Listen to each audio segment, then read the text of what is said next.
Assalamualaikum warahmatullahi wabarakatuh. Perkenalkan, nama saya Satria Eka Purnama dari kelas Elektro B2 nomor NIM 1410201054. Video ini dibuat untuk memenuhi UAS semester 3 ISBD. Sesuai dengan slide yang sudah saya dapat, saya akan menjelaskan tentang moral, yang meliputi tentang pengertian moral, titik tekan moral, terus moral murni, moral terapan, dan faktor penentu moral.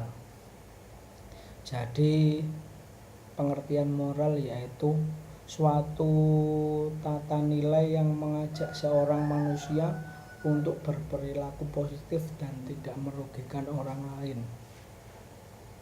Jadi orang bisa dikatakan bermoral apabila prinsip dan perilaku pada dirinya itu sudah dinilai baik dan benar sesuai standar-standar yang ada di masyarakat.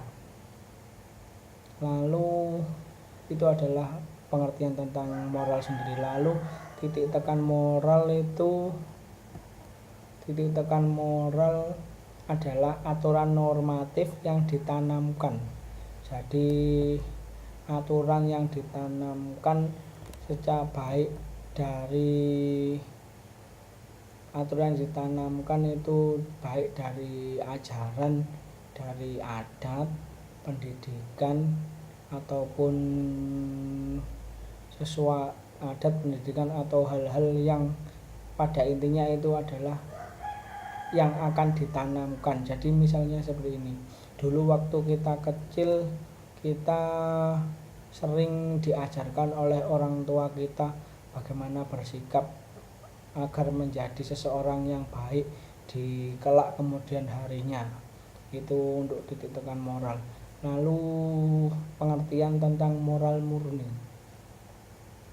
Untuk moral murni, moral yang berasal dari hati nurani kita. Jadi moral itu sudah terdapat pada setiap manusia sebagai perwujudan dari pancaran ilahi.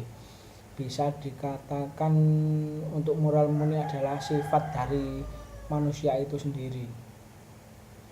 Lalu untuk moral terapan sendiri adalah moral terapan itu moral yang didapat dari ajaran. Bisa ajaran filosofi, agama, pendidikan, atau adat istiadat.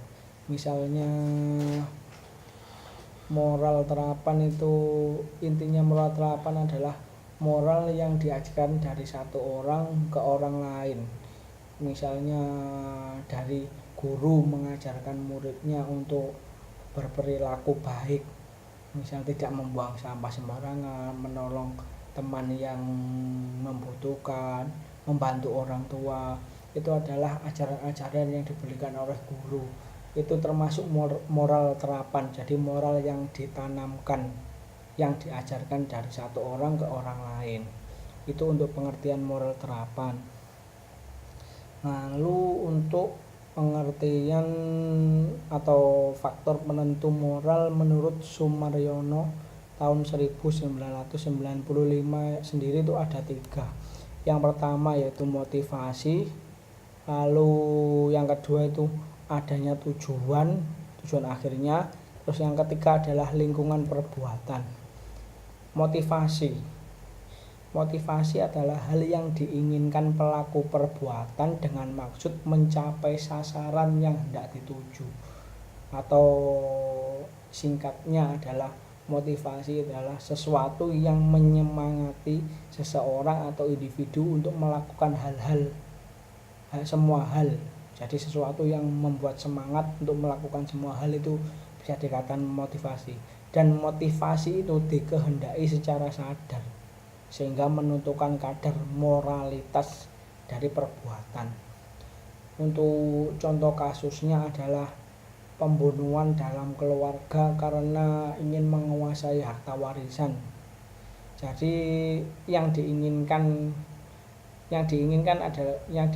pembunuhnya adalah matinya pelaku atau matinya korban, yang korban itu berstatus itu sebagai pewaris. Jadi sasarannya hendak dicapai untuk penguasaan harta warisan.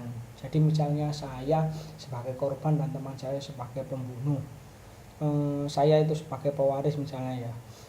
Jadi teman saya, yang diinginkan teman saya adalah matinya saya karena saya sebagai pewaris harta, dan yang hendak dicapai oleh teman saya itu tadi adalah menguasai harta saya.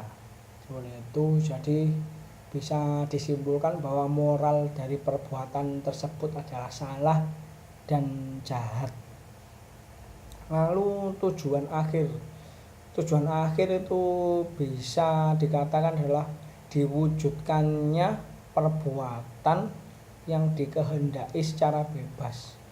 Jadi moral perbuatan yang sudah dikehendaki jadi moral itu sudah dikehendaki dan memang sudah dikehendaki. Maksudnya gini, seperti contoh pembunuhan tadi ya, perbuatan yang dikehendaki dengan bebas tanpa paksaan. Jadi perbuatan itu dikehendaki dengan bebas tanpa paksaan dan diwujudkan dengan membunuh itu tadi.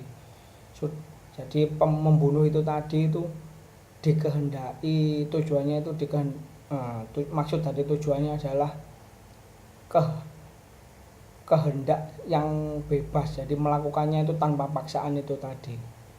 Dan moral perbuatannya sudah pasti jelek dan jahat. Itu untuk pengertian dari tujuan akhir itu adalah intinya perwujudan yang dikehendaki secara bebas. Lalu yang terakhir untuk lingkungan perbuatan. Jadi maksudnya adalah segala sesuatu yang secara asidensial atau mengelilingi, mewarnai suatu perbuatan. Seperti itu. Jadi dari beberapa pertanyaan yang ada di slide itu adalah penjelasan untuk menurut saya. Jadi terima kasih. Wassalamualaikum warahmatullahi wabarakatuh.